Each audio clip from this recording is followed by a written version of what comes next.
옛날 충청도 진천현에 신동으로 이름을 떨치는 공진석이라는 아이가 있었다. 3살에 천자문을 떼고 7살에는 논어맹자를 이해했다. 공진석은 진천현을 넘어 충청도 일대에까지 널리 이름이 알려졌다. 여러 선비들이 신동으로 이름난 공진석을 보기 위해 멀리서도 찾아왔다. 논어에 있는 글귀 중에 마음에 남는 글귀가 있느냐? 하기 시습지 불역연로라는 글귀를 좋아하옵니다. 그 뜻은 무엇이며 어찌 그것을 좋아하는 것이냐? 배우고 때로 익히면 또한 즐겁지 아니한가라는 뜻이었고, 제가 그 구절을 좋아하는 이유는 배운 것을 곱씹고 다시 익히는 과정에서 얻는 기쁨이 참으로 크기 때문이옵니다. 단순히 아는 것을 넘어 꾸준히 반복하며 깨우치는 즐거움이야말로 학문의 참맛이라고 생각하옵니다. 참으로 신동이로고 그 학문의 깊이가 참으로 깊구나. 내 멀리서도 찾아온 보람이 있구나. 공진석을 찾아온 선비들은 하나같이 감탄하며 돌아갔다. 그런 공진석이 앞으로 과거로 입신하여 나라의 큰 인재가 되리라 믿지 않는 사람은 아무도 없었다. 세월은 흘러 공진석의 나이 17이 되었다. 공진석의 아버지가 공진석을 앉혀두고 말했다. 이제 내 나이도 어느덧 17이 되었으니 이번 과거를 보도록 해라. 예, 아버지. 공진석은 과거길에 올랐다. 길을 나선 지 사흘째 되는 날, 어느 고개를 지날 때였다. 맞은편에서 동자승이 걸어오고 있었다. 가까이 보니 눈이 유난히 맑은 잘생긴 동자승이었다. 공진석은 두 손을 합장했다. 동자승도 마주 손을 합장하여 담례하며 공진석을 유심히 보았다. 뛰어난 학식을 지니셨으나 과거로 입신할 운은 아니시군요. 제 길을 찾으시려면 많은 시간이 필요할 것입니다. 하고 말하고 지나갔다. 공진석은 잠시 의아한 기분이 들었으나 곧 잊고 길을 재촉하여 한양에 당도했다.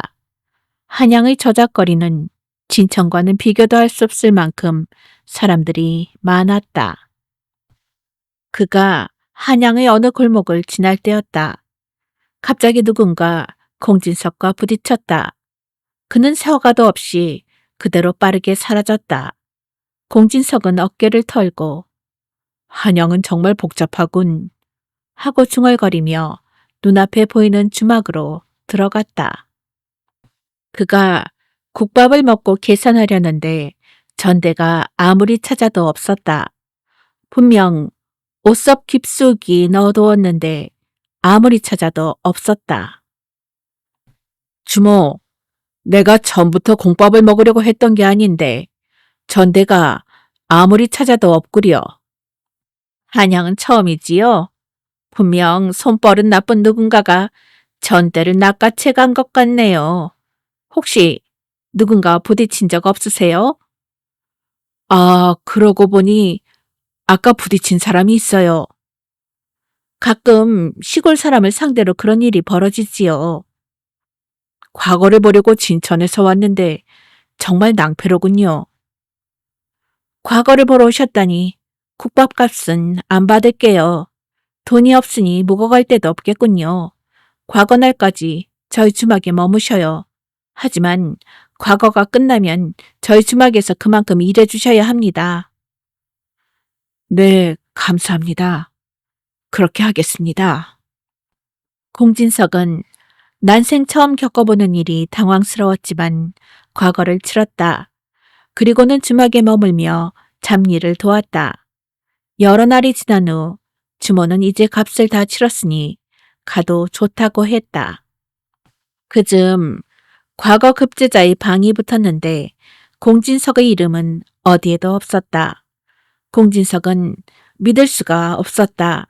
자신이 과거에 떨어지는 것은 한 번도 생각해 본 적이 없었다. 주모는 그런 공진석에게 한양에 와서 이리 험한 일을 겪었으니 마음이 안정되지 않아 그럴 수도 있지요. 여기 노잣돈이 있으니 이걸로 고향으로 돌아가고 다음 식년에 올 때 저희 주막에 다시 들러주셔요.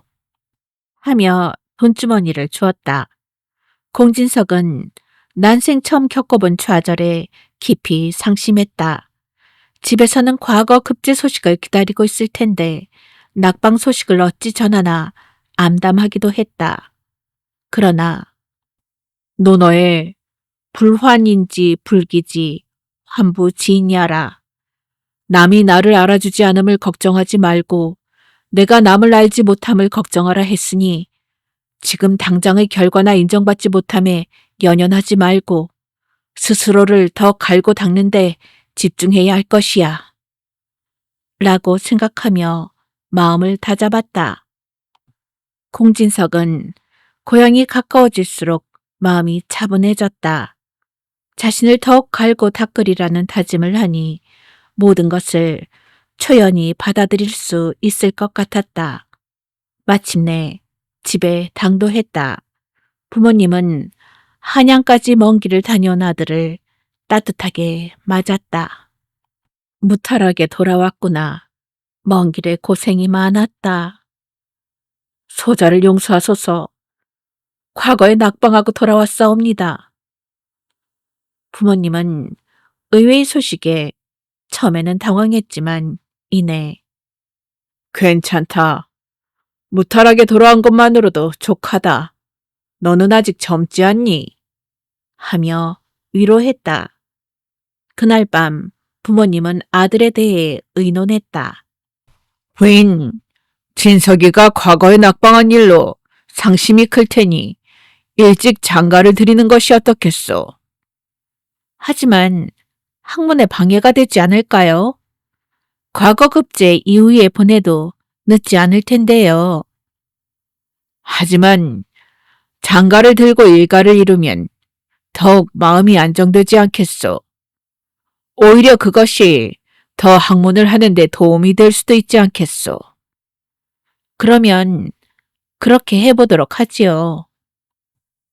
부모님은 규수를 수소문하여 다음에 공진석은 혼인하게 되었다. 부인이 된 규수는 아름답고 지혜로운 사람이었다. 공진석이 학문에 열중할 수 있도록 도왔다. 그러나 공진석은 다음 과거에서도 낙방하고 말았다. 사람들은 신동으로 이름났던 그가 과거에 낙방한 것을 이해하지 못했다. 그런 신동이었던 사람이 과거에 2번이나 낙방하다니 알다가도 모를 일이야. 그러게 말이야. 신동이라던 소문 엉터리 아냐? 그건 아닐걸. 한다는 선비들이 찾아와 학문을 논했었는데. 사람 일은 알다가도 모를 일이야. 공진석 또한 자신의 낙방을 받아들이기 힘들어했다. 그런 그에게 그의 아내가 말했다. 서방님이 처음 과거길에 올랐을 때 만난 동자승이 과거로 입신할로는 아니라고 했다고 하셨지요. 그랬었소.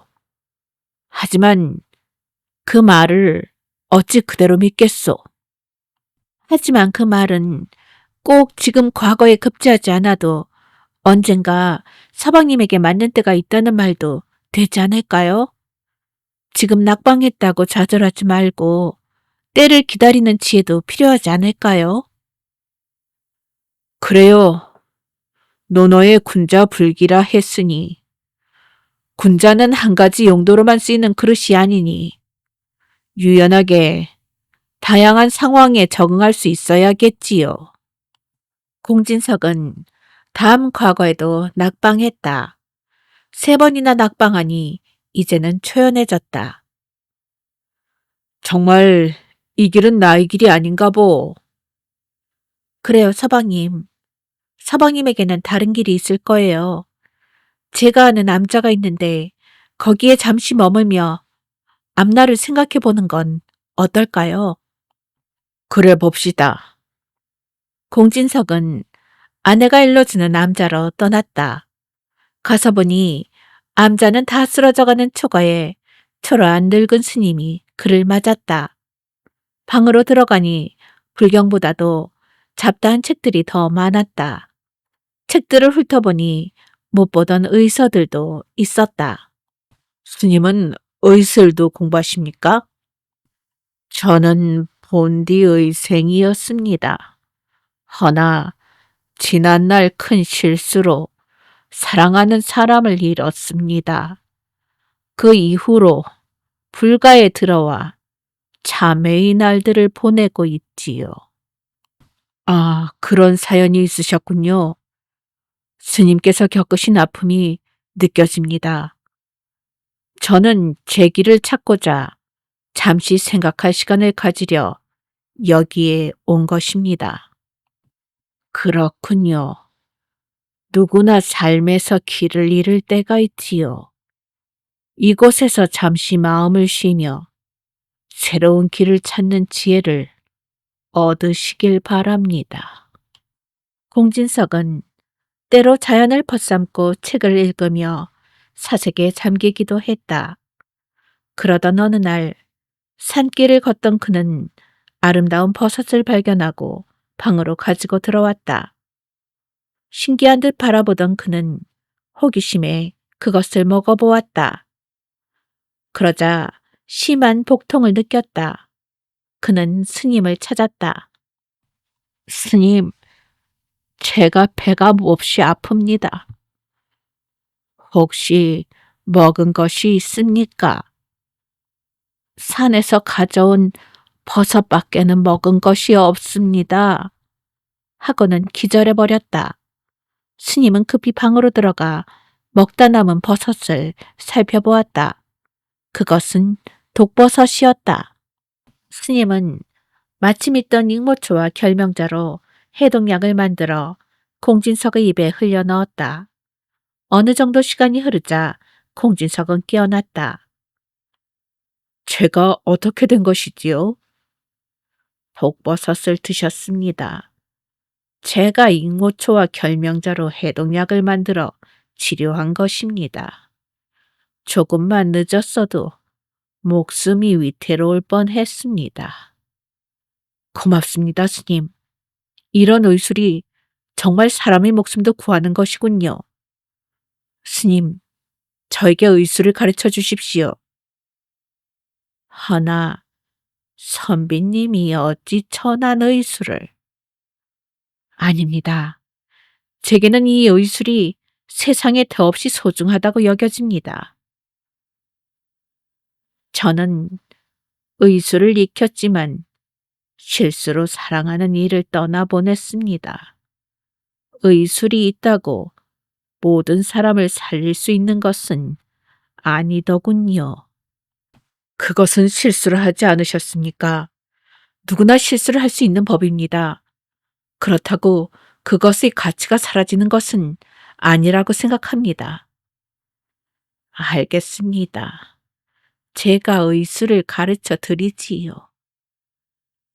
의술을 배우기 시작한 공진석은 그 배움의 속도가 매우 빨랐다.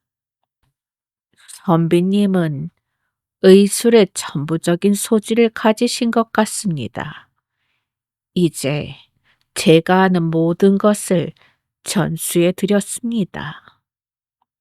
공진석은 스님이 가지고 있던 민간에 전해지는 비기까지 모두 섭렵했다. 그리고 집으로 돌아왔다.